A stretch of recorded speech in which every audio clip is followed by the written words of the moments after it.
Hoje eu vim aqui para um bate-papo com o pós-doutor em Direito Econômico Rodrigo Pironti e a gente vai conversar um pouquinho mais sobre compliance. Você sabe o que é? Não? Então fique ligado nessa entrevista que começa agora e esclareça todas as suas dúvidas.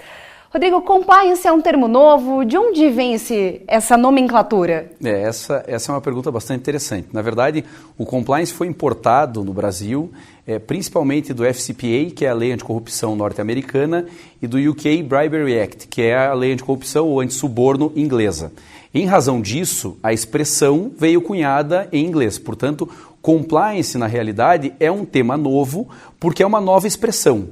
Mas não que já não existisse o compliance em nosso país. Pelo contrário, compliance, na verdade, na tradução mais usual e talvez a mais aceita, porque a própria Controladoria Geral da União, o próprio Tribunal de Contas da União trabalham com essa nomenclatura, é uma análise de integridade e de conformidade no âmbito da administração pública ou das empresas que com ela se relacionam. Portanto, falar de compliance na administração pública é falar de um processo interno de integridade e, portanto, de qualificação ética da gestão, né? E também de um processo interno de conformidade, né? Obviamente que a importação desse instituto foi feita no nosso país, primeiramente, na Lei Anticorrupção brasileira. Né?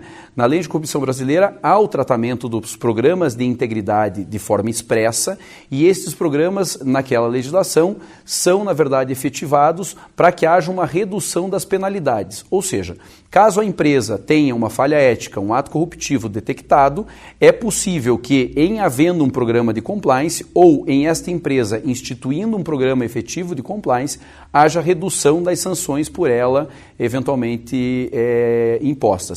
De qualquer forma, toda essa lógica de compliance realmente é um tema novo. Muito pouca gente conhece o que deve estar dentro de um programa de compliance e muitas vezes isso é confundido com processos de código de conduta e código de ética, né? Como regra, e é isso que a gente trabalha normalmente nos nossos cursos, como regra se entende que ter compliance na administração é ter um bom código de conduta e um bom código de ética. Mas não, é muito mais do que isso, né? Então, só para que se tenha uma ideia, o programa de compliance vai abranger primeiro uma análise bastante efetiva de maturidade daquele órgão, com aplicação de questionários, com aplicação de entrevistas e etc., em todo o âmbito da administração, desde a alta administração até aqueles que eventualmente estão subordinados às cadeias inferiores.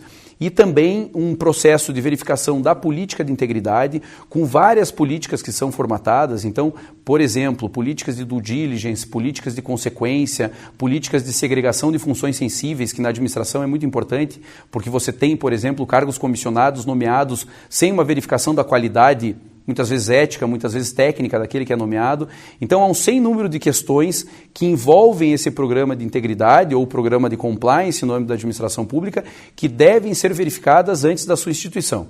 Então, para responder de forma objetiva, é um tema novo, é um tema complexo, porque vai muito além do que a gente imagina e por ser novo e complexo, obviamente merece a nossa atenção. E qual é a importância, Rodrigo, de estruturar uma área de compliance dentro da administração pública? Eu diria que é fundamental, principalmente em um país como o nosso, né? Infelizmente, o Brasil passa por uma revolução cultural e essa revolução cultural vai demandar um longo tempo, né? Alterações de desvios éticos que hoje são praticados não se resolvem em um curto espaço de tempo. Justamente porque demandam não só um aprimoramento da cultura daquele servidor ou das empresas que contratam com a administração pública, mas também um aprimoramento dos processos internos de detecção de fraudes e detecção de falhas.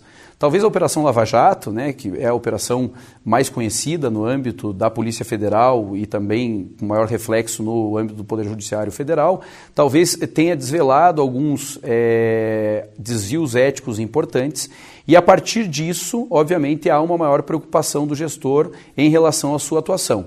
Mas eu diria que o Brasil é o país do risco, né?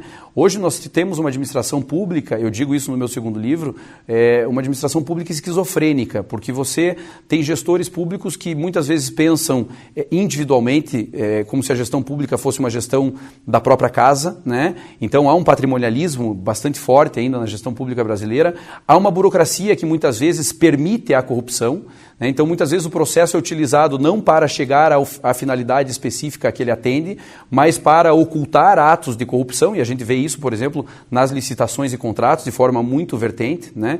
Então a licitação muitas vezes no papel está perfeita, mas o conluio que foi feito por trás, a formatação dos documentos, o direcionamento da licitação, são desvios éticos que vão, obviamente, impedir a realização do interesse público. Então, todas essas questões têm que ser tratadas num programa de compliance, né? A gestão de riscos, que agora com a Lei 13.303 das estatais, né, de 2016, veio de uma maneira muito forte. A Lei das estatais, inclusive, no artigo 1º, parágrafo 4º, vai comentar de um departamento de compliance específico na administração destas estatais. Portanto, toda essa nova realidade, que no Brasil ainda era, talvez, só conjectura, nada de muito prático, e hoje, com a Lei das estatais, com a Lei anticorrupção, já é uma realidade, talvez tudo isso num futuro próximo possa realmente se traduzir num efeito positivo à administração.